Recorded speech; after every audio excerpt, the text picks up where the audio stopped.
If you own a business, you might have thought that, hey, when I'm thinking about my financials, if I ever go to sell my business, the financials and my tax returns at the bottom line really don't fully reflect the earnings of my business. In fact, if you've got a great accountant, it might be far away from what you totally generate from your business. And this is going to be important if you want to sell your business further down the road. We'll go into explaining and identifying the different elements that can make your business look more attractive and sell for a greater price. This is Brian Stevens with Legacy Venture Group.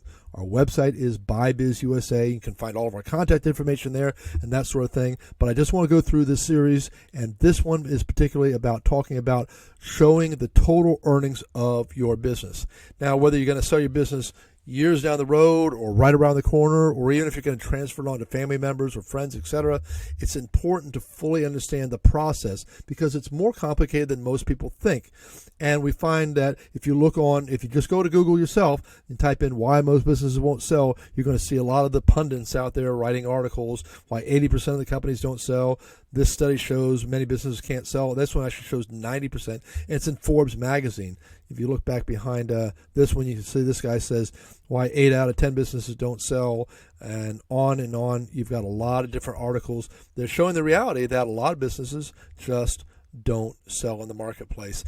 One of the biggest reasons is that when people go to sell, they have a hard time convincing the buyer community and sometimes even the banks who try to fund these deals of the total value of the business. And we're going to talk about how you can go about taking your financials and do what we call normalizing the financial statements. Your accountant may or may not be good at that, but a lot of times they're certainly insightful into how that works. Here's a formula for discretionary earnings. Sometimes we put the S in front of it, seller's discretionary earnings, but the DE stands for discretionary earnings. And we're going to talk about that. That's that total operational money that if you as the owner of the business weren't going to spend money on things you don't need to and write things off and take owner benefits and readjust the things all the right way, what you could really reflect as a total owner benefit or discretionary earnings. So the formula real quickly is the profit you show on the income taxes or on the bottom line of your profit and loss statement rather, plus your non-recurring expenses minus non-recurring income plus non-operating expenses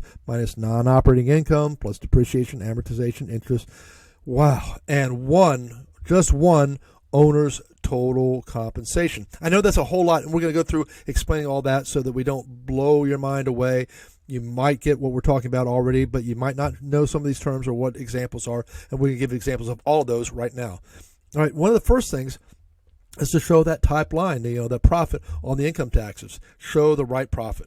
So I'm going to use an example of a company that we worked with, and they are in the construction business. They're hitting over $10 million in revenues, and they're showing on their bottom line that they lost $656,405. Now, when their accountant presented the financials to them, they were probably totally delighted. Woohoo, we don't have to pay any taxes at all. We're in good shape, or great shape, we're delighted. Maybe we'll even get money back from the IRS, and they're totally happy. But this does not really help you.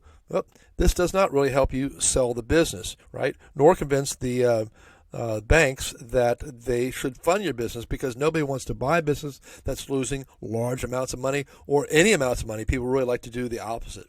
So we sat down, we had a conversation with the owner, got to know them, spent a lot of time. We do a lot in the world of confidentiality and quietness and just open our ears and say we don't judge. Let's talk through and see what we can do. One of the first things that came out was the owner said, well, Brian, at my company we have a certain amount of cash that comes in every year, and I take some of that and I buy expenses and buy things I need for the business, but I don't really show it on the top line. So in this case, he had $600,000. That was quite a bit, and we asked him to go back and restate all his financial statements showing that $600,000. You're going to see some rounded numbers here. We took the rounded numbers from the notes, and we're not getting into the details of the exact amount. But one of the things that's important is to show all the details of everything you've got out there. In this case, he's just going to go back and restate the financial statements and the tax returns, showing that he really generated $10,600,000 and change in income. And we make a note whenever we're putting our notes and we're working on the valuation for our clients. Cash not shown for now. Okay, this is private. It's not going to the IRS and that sort of thing. But this is really key, important in showing the total sales. I use an example when I do seminars, and I say, imagine $10,000 not shown on the top line of the income statement on a business. And therefore, since all the expenses are accounted for, that $10,000 would trickle down and show a profit at the very end of the year of an additional $10,000 in profit, whatever the income is. And if you're paying 25% taxes, and you are probably not paying exactly 25%, you might be paying more, you might be paying less. But for the example, 25% is really easy for me. 25% of $10,000 is $2,500. That's what you get to save by not showing that $10,000 on the top line. But now imagine that the business calculates, and it's a particularly good business that sells on the higher range for your industry and sells for 3.5 times that earnings. So 3.5 times that 10,000 that did not show up means that the owner is lacking on getting 35,000 extra dollars that they could have gotten. But wait, they saved $2,500 that they get to keep. They lost out $35,000. When would you not invest $2,500 to get $35,000? Even if you did it for 3 years, that's $7,500, and you're going to get $35,000 in return. That's almost an incredible. It's almost 4 times earnings multiple. All right, and that's just by showing up for 3 years. And we have had people go back and restate and refile their taxes so that they can get the business sold and so they can get SBA financing. Okay. Now the second thing is, you also have, before you get to the gross profit, you've got your income coming in, which we adjusted by $600,000, and then your cost of goods sold, what it costs for the materials. Sometimes people put some of their labor into that part in production. Depends on the accounting and the methodologies and that sort of thing.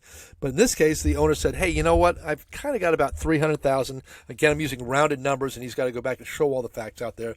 He said, I take about $300,000 out in materials because I buy a lot of rental properties and I upgrade them and remodel them. So I just write off the expenses in my business.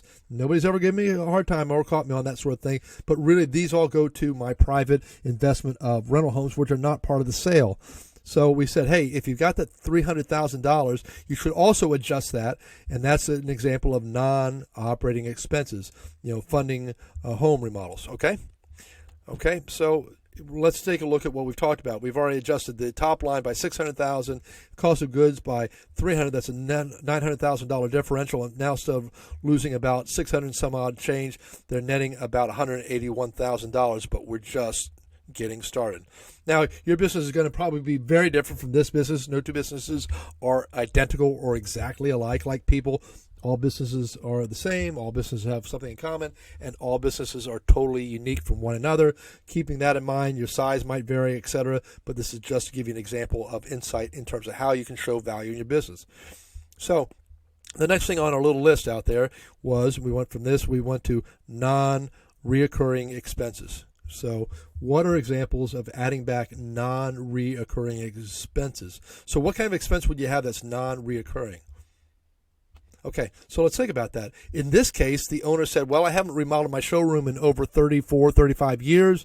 I know I'm going to sell the business. I want it to look stunning. I also realize that it can take a while to sell a business, maybe a year or two, what have you. And I'm going to start turning over a new leaf and start generating new income. I want it to look appealing and beautiful. So he remodeled the sales room with the showroom with a couple different sales rooms in the back, an administrative office, break room, all that stuff, and just invested. He's had good years, etc. And so this $209,221 that he spent is not the type of expense you're going to see every single year. So when we look at the most recent year that we're doing this valuation based on, as one of the key elements anyway, we want to say, hey, by the way, you're probably not going to spend $209,000 every year. He certainly hasn't for 35 years. You're not going to. And so this is money that you did a one-time expense in the business, remember? So that's a non-recurring expense. It won't occur year after year. You don't remodel showrooms year after year. As proof, he hasn't for 35 years. The next thing on our list is the non-reoccurring income. All right, so what's an example of income for a business that doesn't reoccur over and over again? You think, well, what are you talking about? What does that make sense? Well, if you've been through the COVID experience, you might have gotten PPP money. You might have gotten EIDL money. If you were on a Gulf Coast location around the coast of the United States on the Gulf, years back you might have gotten some money from BP, British Petroleum. You might have had a situation where you were in the middle of a lawsuit for many, many, many years, and finally you get this check for $45,000 or whatever. You win the lawsuit. Again, those are not items that are reoccurring, and they need to be adjusted in the year that they are posted on your P&Ls and on your tax returns in order to build confidence. Now, this works against you a little bit, right? It makes the earnings less, but I encourage, don't make it so that the buyers have to find this and discover stuff and caveat emptor and buyer beware. Have a real honest conversation with your owners and make the future owners and make all the buyers feel really comfortable saying, look, we did these things that adjust our cash flow. This one sort of hurts us a little bit, but it's a reality. You're not going to get PPP every money, so we backed it out. By the way, some accountants put the PPP money and that sort of thing onto the balance statement. It doesn't show on the cash flow because it's debt that's owed. Other people put it right onto the profit and loss statement. If it's on your profit and loss statement, you need to back it out because that is not going to be repeated unless you got some sort of special relationship with the federal government that they're going to give you $500,000 or $600,000 or $50,000 or whatever it is year after year after year. It's not going to happen. So just back it out completely. Okay? So anyway, that's an example of the non-operating. I just gave you the highlight of the next answer. Non-operating expenses. Okay, what are expenses that are tied to your business that might not really be tied to the essential of the business running? And I just did the other slide real quick in advance. In this case, the owner has a really sweet vehicle that he rides to work every day. He could ride his bicycle to work every day. It's not like it's used to operate the business, but he feels prestigious. He feels good about it. His accountant told me he could buy it, and he occasionally goes to a sales meeting and stuff like that in the car, but it's not really essential to the business. And so we backed out $24,000 of money that he spent on his vehicle. Remember, I'm using rounded numbers for these adjustments right now because this is based on the conversation. We're going to readjust them specifically, and whatever adjustments you make, as well as all the expenses and income, need to be specifically shown on your financial records so that you can demonstrate that to the people looking to buy your business and to the bank. It will serve you well. Okay, we're going through the next thing is non-operating income. So could you possibly have income that's really not tied to the operation of the business? That's different from the non-reoccurring income. This might be reoccurring all the time, but it's really not tied to the business. So think through in your business, is there anything in your business that could be non-operating? In this one case, he's got some family members that lease out some of the storage space, the warehouse space, and an office space so that they can get a business startup going, and he's charging them $1,000 a month. They're totally happy with that. But the new owner may or may not want the family members with a key to the complex and coming in and doing all these different things out there. So that $12,000 that comes into the business would be taken out and zeroed out completely. Forget the minus and plus signs. This is just what looks on there. Realize that this is non-operating income. $12,000 a year to family members so that family members can use warehouse and storage and office space. That's not going to happen to the next person. Okay, we're making some progress, right? So now we're going to talk about depreciation, amortization, and interest expense.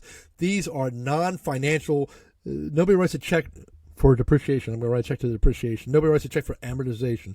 You might write a check for interest expense, but this is something that the government and the IRS allows business owners to write off so they can minimize the bottom line of what they're going to pay for the taxes. But again, these are not, if you've got $50,000 in depreciation, it's still your money. You're not giving up $50,000 in income in your business. Now, you might have a lot of different ways you look at taxes and income and financials. You might, putting some reserve for replacement, all that sort of stuff.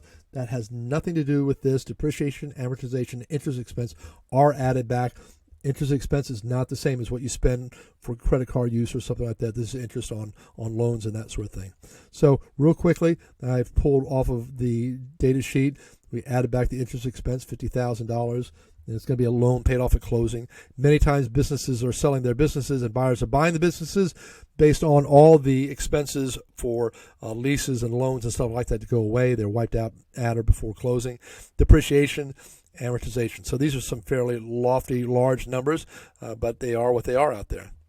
Okay, now that leaves us down to the last thing in our formula, and that's one owner's working capital. Okay, so one, it says one in big letters, one. So if you have multiple people in your family that are working in the business, then it's important to calculate, hey, well, what are you doing with all that?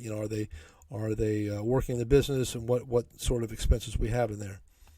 So here's a slide that shows a situation where two family members were working in a restaurant, and they were doing quite well. They were pulling together about $300,000 in total income for the household. But we said, well, first of all, this is one working owner. So in other words, if an individual buys a business, they might find a buyer that's got 5 people in the family working, but we're talking about one-on-one. We want to compare apples to apples and keep everything consistent. So we say, okay, one working owner, there's the second working owner. The spouse is not going to move into the new owner's house probably and work and bring that money into their household income. He or she has to be replaced.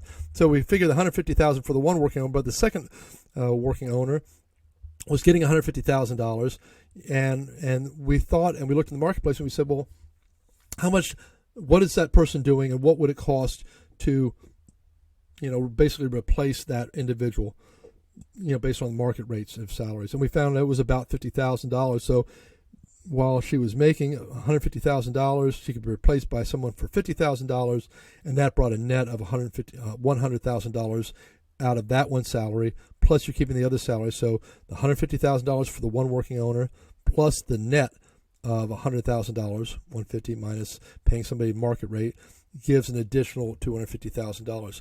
In this particular case, the owner did have a spouse working. The owner was paying the spouse $30,000 a year to do some bookkeeping and that sort of thing.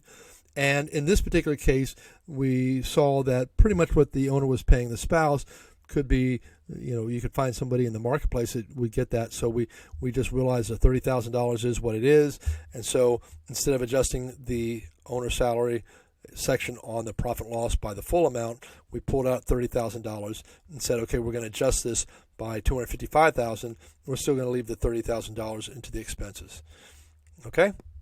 So then what does that mean? Well, let's now normalize the whole statement. Let's add up everything together. I've broken this into 2 different sections so you can see it a little bit better. I know the print's a little hard out there, but you can sort of see that we started with $10 million and we added $600,000 when we had other income, and we pulled that out because the PPP money wouldn't be replaced. We did stuff like the adjustment for the spouse, and we have the family members working there. We've adjusted the interest and depreciation, amortization. Go to the next slide. And we've got the same sort of thing here. Let me adjust that so you can see it well. And we can sort of see that we've got some other expenses, right? So where do we make adjustments? We did that on meals and entertainment. I didn't talk about that, but that's an owner benefit.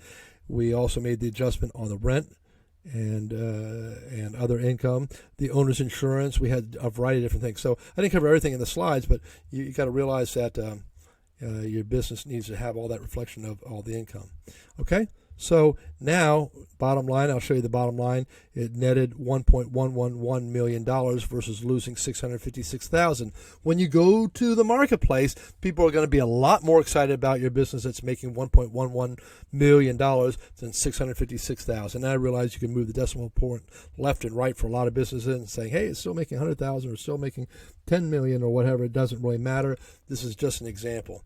Now, to fully value the business, we're not going to go over that. We then start applying different multiples and that sort of thing to show the total value, and that's for a different presentation. But hopefully you've gotten something out of this normalization and determining the seller's discretionary earnings. If this is at all useful to you, if you'd like more information, first of all, we always remind people, go see your accountant, go see your attorney, go see a professional. For valuing businesses, go work with a really highly qualified business intermediary or a business broker. If you'd like a free book on overview of selling your business, you can reach out to us, and you can text the word BuyBizUSA, BuyBizUSA, to the number 22828, and we'll send you a free booklet on the business. If you'd like to do that, you can also check our website at BuyBizUSA. Bottom line is, I hope this is helpful to you. You have probably a more valuable business than your financials initially represent.